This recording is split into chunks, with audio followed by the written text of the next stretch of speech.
Hello friends, welcome to Story World. Goldilocks and the Four Bears. Nobody ever talks about me. I don't know why. Because I am the most important bear in the story. I am Grandma Growl, but everybody calls me Granny G. And I am the best porridge maker in the world. We live in a pretty house deep in the woods. We are Mama, Papa, and little Georgie Growl. And of course, me. Papa Growl likes to keep us fit and he loves long walks.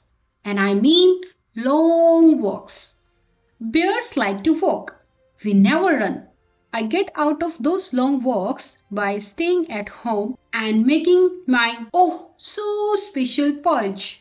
We all love porridge and mine is so special. Papa Growl likes his porridge salty and Scottish style. Mama Growl has her porridge with crunchy brown sugar.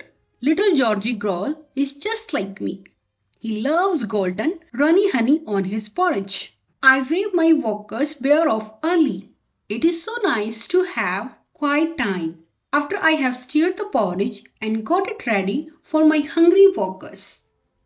I have a big yellow armchair in my kitchen. Perfect to snooze. I didn't hear that little Goldie girl sneak in, and I certainly didn't hear her eat little George's porridge. But I heard that crushed bang when she broke his chair. Well, who are you? I jumped up and looked straight at Miss Goldie, standing there with her mop of buttercups, big blue eyes, and oh so sweet smile. Oops, sorry, I didn't see you. Sorry about the chair, the leg fell off. I am Goldilocks. We live just outside the woods, and your house is so cute. No wonder the leg fell off. I glared at the breakfast table. Did you eat little George's porridge? Sorry, it's a long walk. I was hungry. Sorry about the chair too. Maybe I could fix it. And that's how I got to know Miss Goldilocks. I didn't like the salty porridge and the sugary one was too crunchy. But the honey porridge is just perfect, Goldie told me. My bear family was having an extra long walk today, so I showed Miss Goldie around the house. Upstairs, Goldie bounced around on the beds, even though I asked her not to. At least take off your muddy shoes, please. I growled a kindly growl. But long walks make little girls tired, so I wasn't surprised when she curled up on George's bed and fell asleep. I growled. I would better get those muddy shoes cleaned. I will get little Miss Goldie have a nap and I can introduce her when they get back. Clearly muddy shoes is best done outside with a good hard brush. I stepped outside the kitchen to get to work on those dirty shoes. That is probably why I didn't hear my Growly family come back. Papa Growl noticed the porridge problem stayed away. Well, Goldie had left the spoon in the bowls and George's as well as we all know was all gone. The bowl looked shiny clean. Mama Growl noticed the chairs. What she really said was, "Who has been messing up our chairs?" And little Georgie was really miffed that his chair was broken. Porridge gone, chair broken. It just wasn't a good morning for the little Georgie.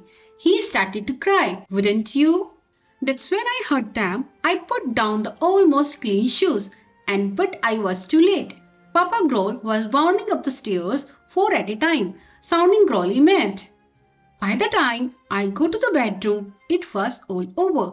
Papa Growl growled one of his "Don't mess with me" growls as they all stood around the bed, waking up the sleeping little Goldie. But before I could explain anything at all, Goldilocks opened her eyes wide and screamed. She jumped out of bed and then stared out of the open window. We all shouted, "Don't jump out of that window, little girl!" But it was too late. We all looked down. To where? Goldie had landed in a prickly bramble bush. Ouch! We tried to tell you. Georgia looked down as Goldie pulled the prickly leaves out of her curly hair and brushed down her messy dress. She looked up.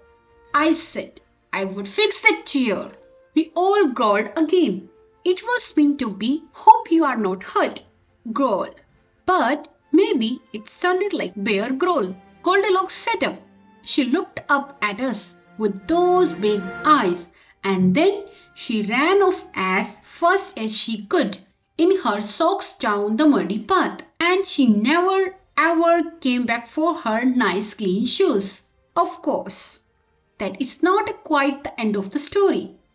When Goldie got home, all covered in prickly brambles with no shoes, her mother was not pleased. Goldie tried hard to explain.